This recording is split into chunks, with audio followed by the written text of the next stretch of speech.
नमस्कार दोस्तों, स्वागत है आपका आज की रक्षा और रणनीतिक खबरों के इस खास अपडेट में। चलिए शुरू करते हैं पहली बड़ी खबर से। बेंगलुरु स्थित एक्सिस टेक्नोलॉजीज को 25 करोड़ रुपए का महत्वपूर्ण ऑर्डर मिला है। कंपनी हिंदुस्तान एरोनॉटिक्स के तेजस मार्के के फाइटर जेट के लिए सिंगल बोर्ड कंप्यूटर सप्लाई करेगी। यह डील स्वदेशी एवियोनिक्स क्षमता को मजबूत करने की दिशा में एक अहम कदम मानी जा रही है। अगली खबर भारत और जापान के सैन्य सहयोग से जुड़ी है। दोनों देशों की सेनाओं के बीच संयुक्त सैन्य अभ्यास धर्म गार्डियन 2026 का 7वां संस्करण आज शुरू हो गया है, जो 9 मार्च तक चलेगा। इस अभ्यास का उद्देश्य दोनों सेनाओं के बीच तालमेल, रणनीतिक समझ और संयुक्त ऑपरेशन क्षमता को बढ़ाना है। इसी बीच भारतीय वायुसेना 2 मार्च 2026 को पूर्वोत्तर क्षेत्र में एक बड़े हवाई अभ्यास की तैयारी कर रही है। यह अभ्यास संवेदनशील त्रिजंक्शन क्षेत्र के पास आयोजित होगा, जहां चीन, भूटान और बांग्लादेश की सीमाएं मिलती हैं। यह कदम क्षेत्रीय सुरक्षा सतर्कता का संकेत माना जा रहा है। भारतीय नौसेना ने स्वदेशी 30 मिलीमीटर नौसैनिक सतह तोप के विकास के लिए फिर से एक्सप्रेशन ऑफ इंटरेस्ट जारी किया है। नए अपडेट में स्थिर electro optical fire control system और नेटवर्क आधारित जहाज प्रणालियों के साथ इंटीग्रेशन पर जोर दिया गया है, ताकि ड्रोन और तेज हमलावर नौकाओं जैसे उभरते खतरों से निपटा जा सके।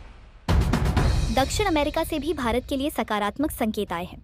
ब्राजील भारत की आकाश सतह से आकाश मिसाइल प्रणाली का मूल्यांकन कर रहा है। बातचीत सामान्य सूचना अनुरोध से आगे बढ़ चुकी है और ब्राजील सरकार से सरकार समझौते के रास्ते को प्राथमिकता देती दिख रही है। इजराइल भी भारत के साथ रक्षा साझेदारी बढ़ाने की योजना बना रहा है।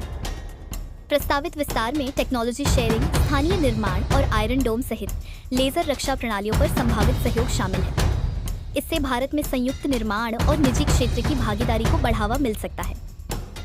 डीआरडीओ ने पनडुब्बी से लॉन्च होने वाली क्रूज मिसाइल विकसित करने के बाद अब नौसैनिक एंटीशिप मिसाइल को टॉर्पीडो ट्यूब से लॉन्च करने योग्य बनाने पर काम शुरू किया है। इसका लक्ष्य भारतीय नौसेना को पानी के भीतर से 300 किलोमीटर की आधुनिक एंटीशिप स्ट्राइक क्षमता देना है।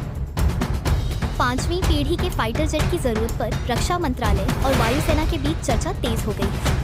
चीन के बढ़ते स्टील्थ वेरिएंट और पाकिस्तान को उन्नत प्लेटफॉर्म मिलने की संभावना के चलते 40 Su-57 खरीदने के विकल्प को अंतरिम समाधान के रूप में देखा जा रहा है, जब तक AMCA लगभग 2035 तक तैयार नहीं हो जाता। भारत ने फ्रांस को यह भी संकेत दिया है कि यदि मौजूदा फ्रांको जर्मन व्यवस्था कमजोर होती है तो वह 6ठी पीढ़ी के फ्यूचर कॉम्बैट एयर सिस्टम कार्यक्रम में शामिल होने के लिए तैयार है।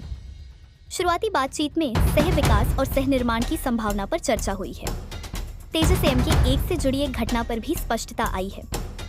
पहले इसे लैंडिंग के दौरान हुई क्षति बताया गया था, लेकिन अब पुष्टि हुई है कि 7 फरवरी को टेक ऑफ के समय दुर्घटना हुई थी।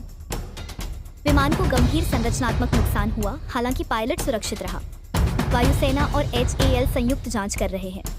भारतीय वायुसेना राफेल F-4 के साथ कैट्स वॉरियर लॉयल विंगमैन के इंटीग्रेशन को प्राथमिकता दे रही है।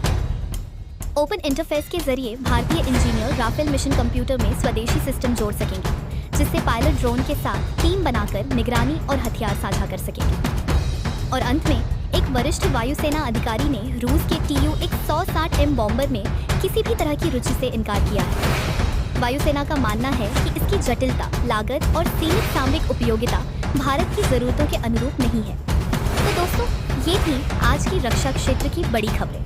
वीडियो पसंद आया हो तो लाइक करें, शेयर करें और चैनल को सब्सक्राइब जरूर करें। धन्यवाद।